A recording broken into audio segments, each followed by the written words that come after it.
Today we're going to talk about comparisons, like similes and metaphors. Strike that like! Those are exactly the things we'll be talking about. First part will be all the information, and the second part will be all my personal garbage. Similes and metaphors are comparisons. That's all they are. Like that corner door with a ruler at your parents' house, it's only there to compare. Now I prefer metaphor because it's just stronger to say something is something. Is a weight on my back. The car is light. It's just stronger and better and more fun to say. Similes, they use the like, the word itself is just kind of slimy to say because they're similar words, simile, slime, and it's what people use to correct you. Like, oh, it's not a metaphor, actually it's a simile.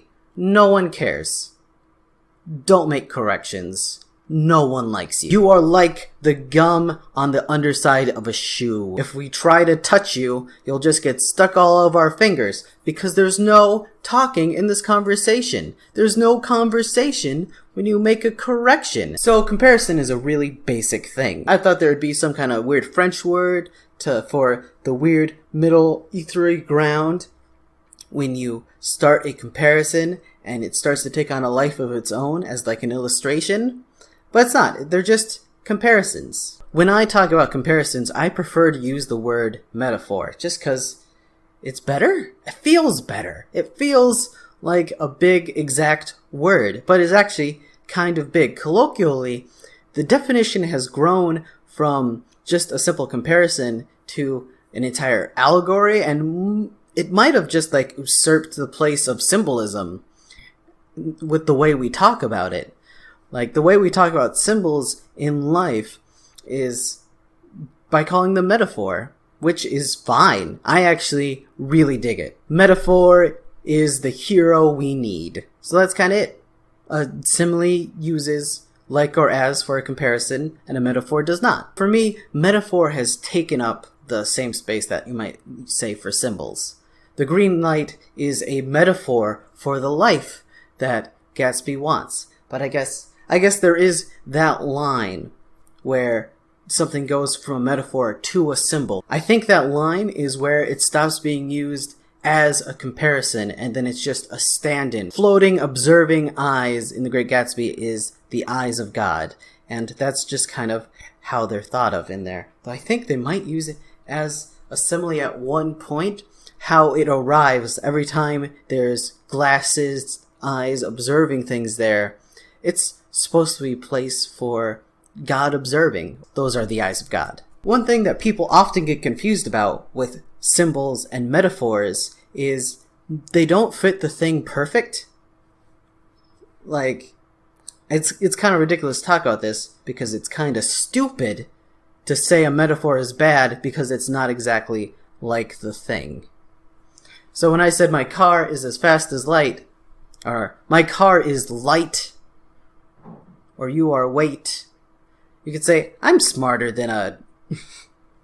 say, I'm a person. I'm more than a big slab of iron that weighs you down. No, you are a burden of a person. A person tweeted, if you compare a script to a blueprint, then you do not understand scripts or blueprints. And I took umbrage with that. Like, that's a neat thought and all. They're not exactly alike, but that doesn't mean it's not an apt comparison to help people understand.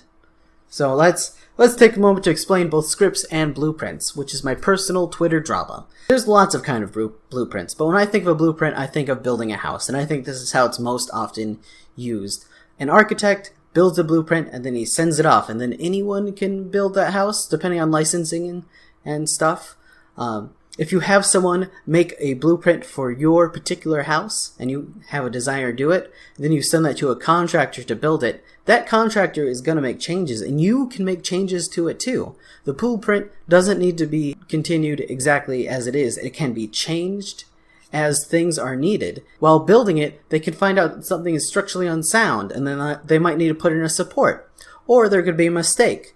If your roof is made out of isosceles triangles, which is really common to have a one longer side of roof than another for like sunlight or something, one of those could be put in completely backwards, and you'll have 4 rows of corners right there, and then there's one like a foot over. And you're like, oh no, what do we do? Do you re-switch it? Sometimes you can just let that let it settle. It could be a lot of work to flip it, and it could be really dangerous for the construction workers. And also, wood is kind of flexible. So I've heard a couple stories about, I think they're called trusses, if I remember correctly. Trusses, one of them being put in backwards, and then they just put some support boards in, and then they'll cover it, and the roof looks fine. It might bump up a little later, but wood shifts and moves. The whole house is made to swell and deswell. Wood is an ever-changing kind of thing, and I think a little bit steel. They're made to be flexible, to stand up to the wind, to stand up to like water. So wood will move. In the same way, scripts. A movie moves from a script. So the script is made by a writer, and there's a certain point where it's finalized. But that script can still be changed, and they can still put notes in there. And the movie is made by a lot of people, like a lot. It's not just actors, there's also sounds and grips, and now there's a person that watches the digital data pile up and tells everyone to pause so that the computers can catch up, so they can keep rendering, so they can keep shooting. If a grip makes a mistake and there's a mic right there, they might have to edit that thing out, and either to tape it over with digital effects, or even just move the composition shots. Actors famously make up their own lines. Directors change things on the fly, and sometimes the writer can also change things too, and sometimes they go back to the script and they change it. And you need that kind of room to breathe, depending on the movie and the director. They're all different, of course. But that's the same thing as building a house.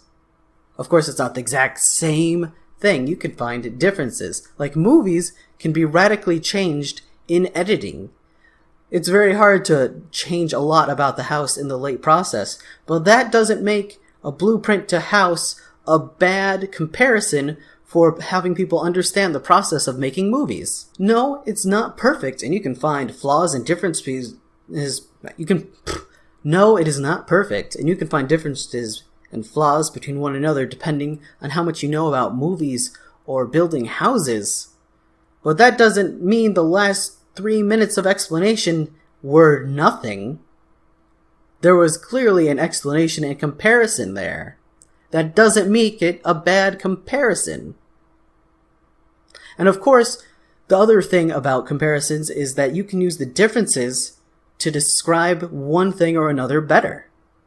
Like, in ways that editing changes a movie, there's not a comparison to making a house. You know,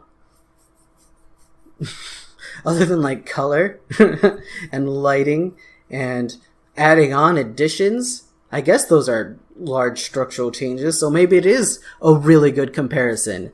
And maybe pedantic people can only think about things until a certain point and then don't overthink themselves. Man, this is my brain. See? And this is part of why I love metaphors, because there are several more layers the more you think about them. It's a lot better than like game theory, where you think about the stuff you're given and being very exact. Metaphor is meaning. Symbolism is meaning. In the Bible, Jesus is a symbol for salvation. And then there are even symbols of salvation for Jesus in the New Testament. And they're told in examples in the New Testament, like, Hosea was like Jesus all along, waiting for you to come back to him. Though I think Hosea is more a symbol for God. It might be for Jesus. It's open. That's the great thing about symbols.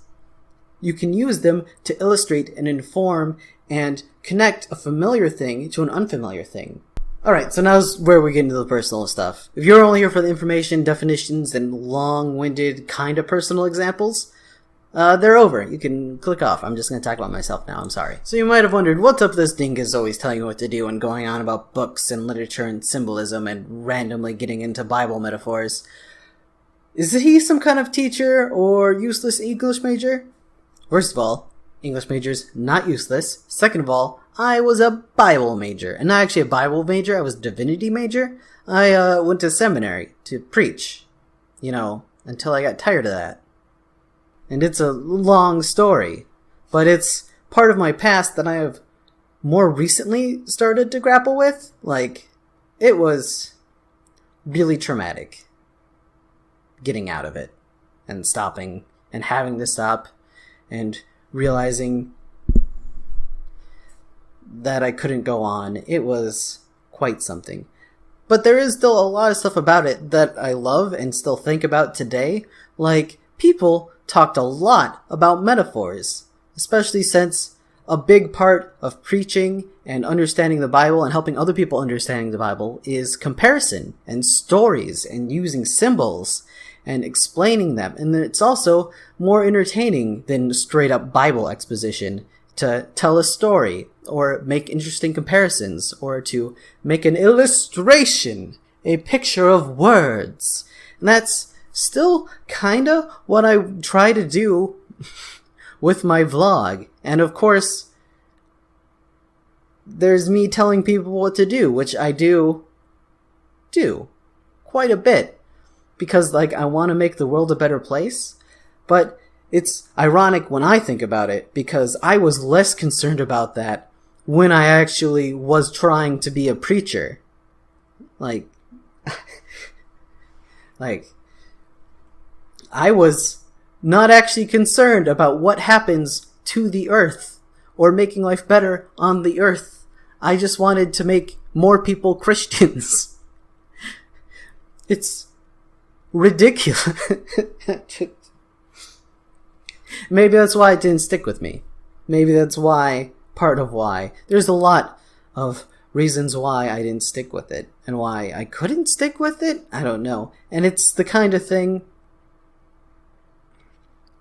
And it was the kind of thing where something is obviously wrong, but you don't completely know it. Part of you knows it, and part of you knows that your effort is going down and your interest is going down and that you just can't work on that kind of thing anymore. But part of you no, this is all I have. I've given up everything else in my life. I have to do this. It was probably unhealthy. Probably unhealthy in a lot of the ways that modern Christianity is unhealthy and unhelpful and bad and wrong. And I have a lot of criticism for Christianity, but I mostly blame the Republicans and capitalism for it. But Christianity, you should know better. You say you do, but you don't. At seminary, at Bible college is the first place where I heard oh, no metaphor is perfect, every metaphor breaks down eventually. That is misunderstanding the use of a metaphor. It doesn't matter if it breaks down when you think about it. That's the point. It should break down when you think about it. A metaphor is not only as good as it is comparable to, but is also great for differences. That shows understanding and depth of thought, and is not breaking down, but the proper use of the metaphor. I guess there is a little bit of information here, but I think I said something like that earlier. But this is where that thought came from. Well, that fell short now that I've actually said it, but why make things longer when they don't have to be? It's long enough. Let's make it a video. If you liked the video, and like is not a strong word, so if I have met the very low threshold of click that like button. Leave a comment and tell me about your favorite comparison, or symbol, or simile. If you make a correction, that's cool. Tack it on to a real comment, or I will delete it. Also, subscribe if you haven't, because I got a lot more videos, and I want to share them with you. And it helps me out a lot to, have subscribers. And also I have a Patreon. If you want to check that out, I fill it with lots of cool things that you follow. If you don't have money right now, that's fine. Go to the Patreon and follow. on Patreon, because I have lots of interesting stuff for you to read, and I keep updated about videos.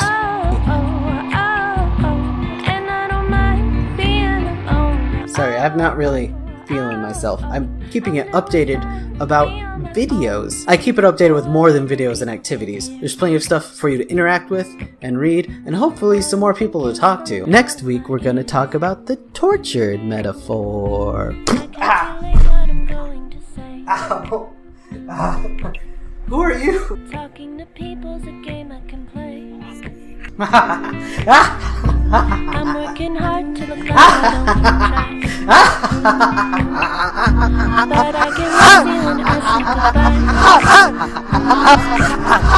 It's probably true that I wanna be known. But why do the world just fine?